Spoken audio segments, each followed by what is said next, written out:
پیارے اللہ، آپ کیسے ہیں؟ میرا نام قلب مومن ہے، میری عمر 8 سال ہے اور میں اپنی ممی کے ساتھ رہتا ہوں۔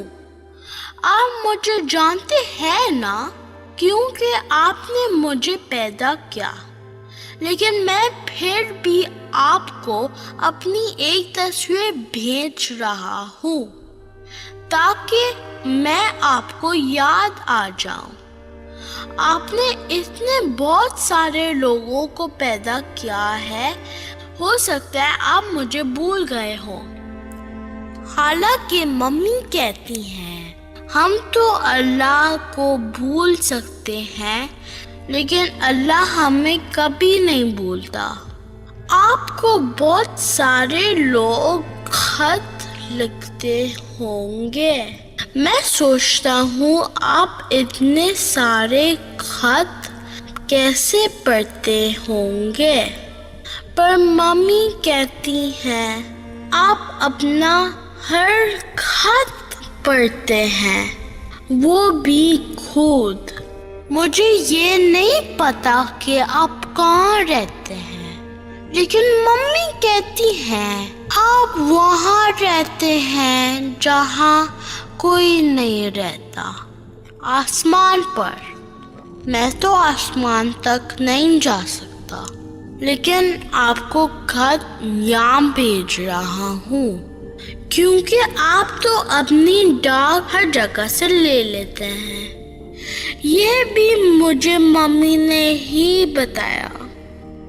میرا خط جلدی سے پڑھ لیں اور پھر مجھے خط کا جواب بھیجیں۔ مجھے آپ سے ایک کام ہے اور یہ کام کوئی اور نہیں کر سکتا۔ آپ میرے خط کا جواب بھیجیں گے تو پھر اگلے خط میں آپ کو وہ کام بتاؤں گا۔ میں نے خط پر ارجنٹ بھی لکھا ہے تاکہ آپ خط جلدی سے پڑھ لیں، لیکن ممی کہتی ہیں ہر کام صبر سے کرنا چاہیے، کیونکہ صبر کرنا نیکی ہے۔ میں بھی صبر سے آپ کے خط کا انتظار کروں گا تاکہ ایک نیکی بھی کر لوں، کیونکہ ممی نے مجھے بتایا ہے آپ کو نیکیاں اچھی لگتی ہیں، مجھے بھی اچھی لگتی ہیں۔ میرے پاس ایک ڈائری ہے جس میں ہر روز اپنی ہر نیکی لکھتا ہوں، اور اسی ڈائری میں اپنی گناہ بھی لکھتا ہوں۔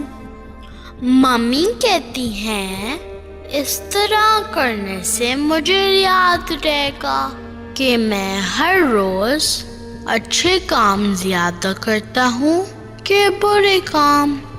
میں روز رات کو اپنی ڈائری چیک کرتا ہوں، اور اگر برے کام زیادہ کیے ہوں تو پریشان ہوتا ہوں۔ ممی کہتی ہیں اگر میں توبہ کر لیا کروں تو میرے برے کام اور گناہ غائب ہو جائیں گے۔ میں ہر روز ایسا ہی کرتا ہوں، توبہ کر کے سوتا ہوں تو صبح میری ڈائری خالی ہوتی ہے۔ ممی کہتی ہیں وہ آپ کے کہنے پر اریزر سے میرے سارے گناہ مٹا دیتی ہے۔ Thank you for that. آپ بہت اچھے ہیں۔ اب آپ تھک گئے ہوں گے، میں بھی تھک گیا ہوں۔ آپ آرام کریں، میں بھی سونے جا رہا ہوں۔